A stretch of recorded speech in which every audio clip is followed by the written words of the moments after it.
જય સ્વામિનારાયણ વિદ્યાર્થી મિત્રો, શ્રી સ્વામિનારાયણ ગુરુકુળ રાજકોટ સંસ્થાન દ્વારા આયોજિત SGIS ઓનલાઈન ગુરુકુળમાં હું દિલીપ રામોલિયા આપ સૌ વિદ્યાર્થી મિત્રોનું હાર્દિક સ્વાગત કરું છું. વિદ્યાર્થી મિત્રો, આપણે 12 કોમર્સના અંગ્રેજી વિષયનો એક ગ્રામેટિકલ પોઈન્ટ છે કે જેનું નામ છે because of, on account of, owing to, due to વગેરે ટાઈપના સેન્ટેન્સનો આપણે અભ્યાસ કરવાનો હોય. બીકોઝ એટલે કારણ કે, બીકોઝ ઓફ એટલે ને કારણે, on account of, owing to, due to એનું ગુજરાતી થાય ને લીધે, બરાબર છે, ને કારણે. આના ગુજરાતી આ ટાઈપના થાય છે. આના આપણે ફૂલ સેન્ટેન્સ શીખવાના આવતા નથી. ડાયરેક્ટલી આપણે આના કમ્પ્લીટ ધ સેન્ટેન્સનો જ અભ્યાસ કરવાનો હોય છે. અહીંયા બોર્ડ ઉપર આપણને 7 સેન્ટેન્સ આપેલા છે. વિદ્યાર્થી મિત્રો, આ ગ્રામરનો પોઈન્ટ એવો છે કે જેની અંદર તમને ગુજરાતી આવડવું જ જોઈએ. ગુજરાતી આવડે. આની પહેલાંનો તમે એક લેક્ચર જોશો કે જેમાં એક ગ્રામરનો પોઈન્ટ હતો વેર અને વેર એઝ, વેર એવર, વેર અને વેર એવર. એ ગ્રામરનો પોઈન્ટ પણ એવો હતો કે જેની અંદર તમને ગુજરાતી સેન્ટેન્સનું ગુજરાતી અને તમે કમ્પ્લીટ ધ સેન્ટેન્સનું ગુજરાતી કરો, એ પાછળના જે સેન્ટેન્સનું ગુજરાતી તમને આવડે તો તમને એનું અંગ્રેજી આવડવું જોઈએ, બરાબર છે. વાક્યનું ગુજરાતી કરતાં અને જવાબનું અંગ્રેજી કરતાં આ તમને આવડે તો જ આ ગ્રામેટિકલ પોઈન્ટ આવડે. આ વાક્ય રચનાને બેઝ પર આ ગ્રામેટિકલ પોઈન્ટ છે નહીં. તો જોઈએ આપણે. જો sentence number 1, you should take T without water. You એટલે તમારે, શુડ ટેક ટી એનું ગુજરાતી એવું થાય લેવું જોઈએ, ટી એટલે ચા, વિધાઉટ વોટર એટલે કે યુ શુડ ટેક ટી તમારે ચા લેવી જોઈએ વિધાઉટ સુગર. સોરી વિદ્યાર્થી મિત્રો, અહીં લખેલું છે સુગર આવે. યુ શુડ ટેક ટી તમારે ચા લેવી જોઈએ વિધાઉટ એટલે વગરની. કેના વગરની? તો સુગર વગરની, બરાબર છે. ટૂંકમાં ઓછી સુગરવાળી, ઓછી ખાંડવાળી, મીઠી હોય એવી એ વગરની. You should take T without sugar તમારે સુગર વગરની ચા લેવી જોઈએ. હવે પાછળનું ગુજરાતી આપણે કરીએ તો ગુજરાતી આપણે કરીએ વિદ્યાર્થી મિત્રો એવું ગુજરાતી કરવાનું કે જેનું તમને ઇંગ્લિશ બનાવવા માટે ઇઝી બને. માનો કે આપણે વિદ્યાર્થી મિત્રો એવું ગુજરાતી કહીએ કે તમારે સુગર વગરની ચા લેવી જોઈએ. બીકોઝ એટલે કારણ કે તમે ડાયાબિટીસના પેશન્ટ છો, બરાબર છે. તો તમારે એનું ગુજરાતીનું અંગ્રેજી બનાવવું સહેલું પડી જાય. તો તમે એનો આન્સર કઈ રીતે લખી શકો? Because.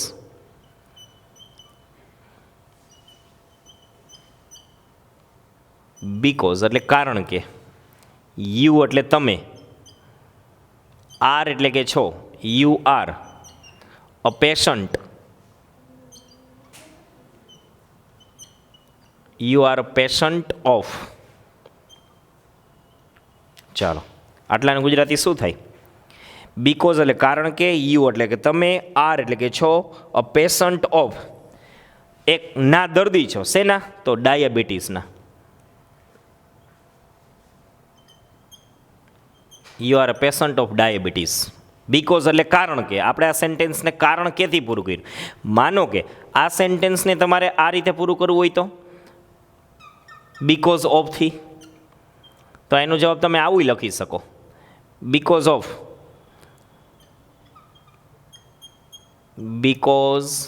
Of diabetes.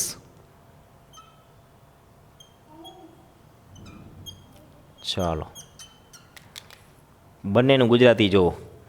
You should take T without sugar તમારે સુગર વગરની ચા લેવી જોઈએ કારણ કે, યુ એટલે તમે, આર એટલે કે છો, અ પેશન્ટ ઓફ એટલે એક ના દર્દી, ડાયાબિટીસના દર્દી છો. અને આનું ગુજરાતી બીકોઝ ઓફ ડાયાબિટીસ, ડાયાબિટીસને કારણે. બીકોઝ ઓફનું ગુજરાતી ને કારણે અને બીકોઝનું ગુજરાતી કારણ કે.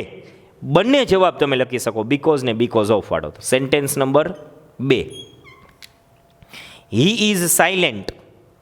હી એટલે તે, ઇઝ એટલે કે છે, સાયલેન્ટ એટલે કે ચૂપ. તે આજે ચૂપ છે. ચાલો, બીકોઝ કારણ કે હી ઇઝ સાયલેન્ટ, તે સાયલેન્ટ છે, તે ચૂપ છે. બીકોઝ હી એટલે તે, ઇઝ એટલે છે અનહેલ્ધી, એટલે એનું ગુજરાતી શું થાય?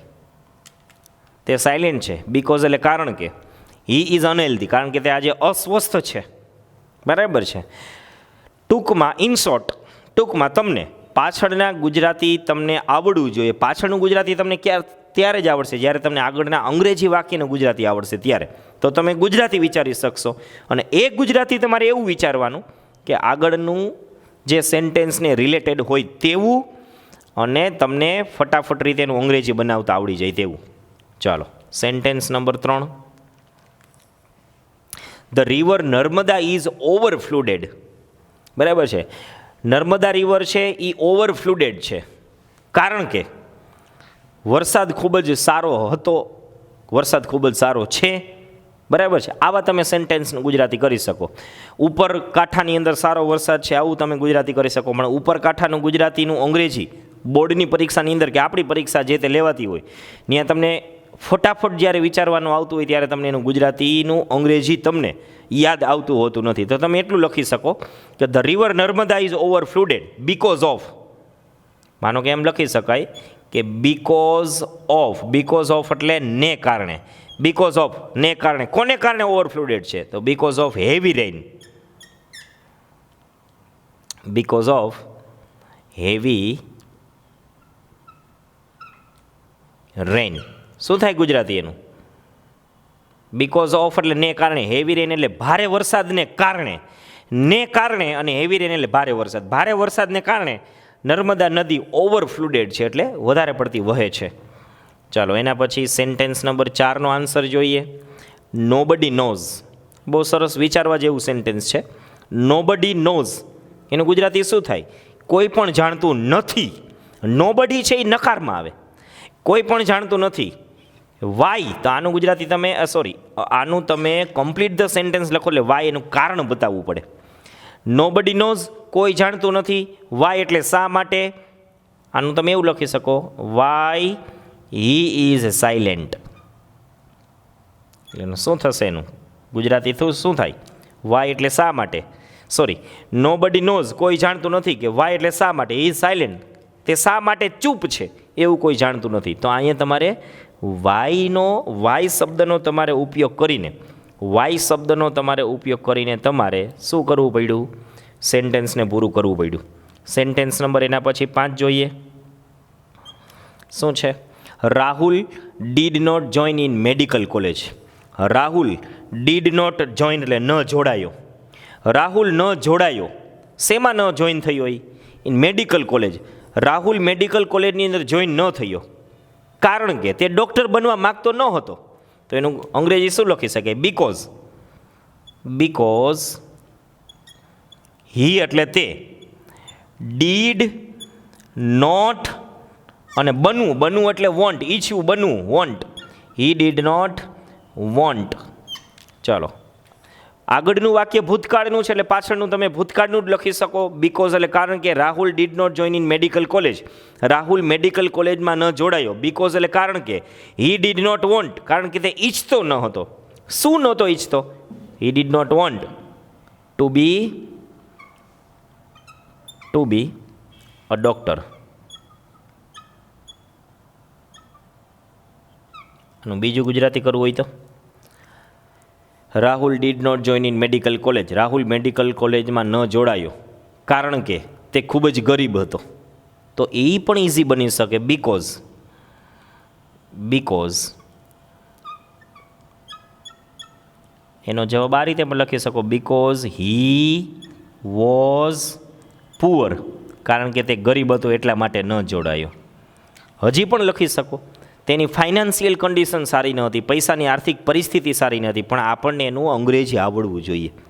સિમ્પલ અને સરળ જવાબ આપણે લેવાનો જેથી કરીને આપણે અંગ્રેજી કરવામાં એની સરળતા રહીએ. Sentence number 6. ચાલો, Ratan was sent to jail. રતનને વોઝ સેન્ટ. વિદ્યાર્થી મિત્રો, આ વાક્ય પેસિવ છે. વોઝ અને એના પછી સેન્ટ V3 છે. એટલે એનું ગુજરાતી તમારે કઈ રીતે લેવાનું?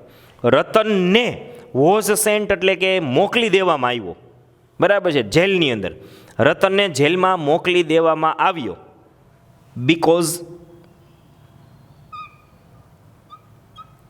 બીકોઝથી પણ પૂરું કરી શકો ને બીકોઝ ઓફથી.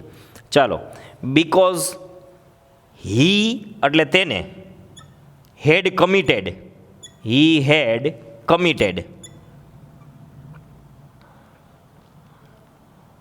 ચાલો, પૂર્ણ ભૂતકાળથી વાક્ય પૂરું કર્યું. હી હેડ કમિટેડ, તેને કમિટેડ કર્યો હતો. શું કર્યું હતું? હી હેડ કમિટેડ અ ક્રાઇમ. ક્રાઇમ એટલે એક ગુનો, કારણ કે તેને ગુનો કબૂલ્યો હતો. કમિટેડ, કમિટેડ એટલે કે સ્વીકારવું, બરાબર છે. રતનને જેલમાં મોકલી દેવામાં આવ્યો બીકોઝ એટલે કારણ કે હી હેડ કમિટેડ અ ક્રાઇમ, કારણ કે તેને એક ભૂલ સ્વીકારી હતી, ગુનો સ્વીકાર્યો હતો, એટલા માટે પછી જેલમાં મોકલી દેવામાં આવ્યો. બીજું પણ સેન્ટેન્સનો જવાબ તમે વિદ્યાર્થી મિત્રો લખી શકો, પણ તમને એનું ગુજરાતી જે તમે વિચારો એનું અંગ્રેજી કરતાં તમને સરળતા રહેવી જોઈએ. અને છેલ્લું sentence, I can't reach school, હું સ્કૂલે પહોંચી શક્યો નહીં. બીકોઝ ઓફથી લખવું હોય તો બીકોઝ ઓફ, બીકોઝ ઓફ. પછી એવું લખવું હોય તો heavy rain, because of heavy rain. આ સિવાય બીજું લખવું હોય તો બીકોઝ હું સ્કૂલે પહોંચી શક્યો નહીં, because I missed the bus, કારણ કે હું બસ મિસ થઈ ગયો, ચૂકી ગયો. હજી એક લખવું હોય તો કઈ રીતે લખાય? બીકોઝ વગરનું. હું સ્કૂલે પહોંચી શક્યો નહીં બીકોઝ માય ફાધર વોઝ ઇલ, મારા પપ્પા બીમાર હતા. ગમે તે સેન્ટેન્સનો તમે જવાબ લખી શકો આ ગ્રામેટિકલ પોઈન્ટની અંદર, પણ તમને વાક્યના અનુરૂપ તમારે જવાબ લખવો પડે, બરાબર છે. એટલે આ સેન્ટેન્સ અને આ ગ્રામરના પોઈન્ટ તમને ત્યારે જ આવડશે જ્યારે તમને એનું ગુજરાતીનું અંગ્રેજી અને અંગ્રેજીનું ગુજરાતી સેન્ટેન્સ જે છે, પ્રશ્ન સેન્ટેન્સ, પ્રશ્ન વાક્ય, એ અંગ્રેજીમાં હોય તો એનું ગુજરાતી કરતાં આવડે. ગુજરાતી કરતાં આવડે તો તમને પાછળનો ગુજરાતીનો જવાબ વિચારતા આવડે. અને ગુજરાતીનો જવાબ તમારે એ રીતે વિચારવાનો કે જેનું અંગ્રેજી કરવું સહેલું બને, બરાબર છે. દરેક વિદ્યાર્થી મિત્રો આની પ્રેક્ટિસ કરવી ખાસ જરૂરી છે. દરેક વિદ્યાર્થી મિત્રોને જય સ્વામિનારાયણ.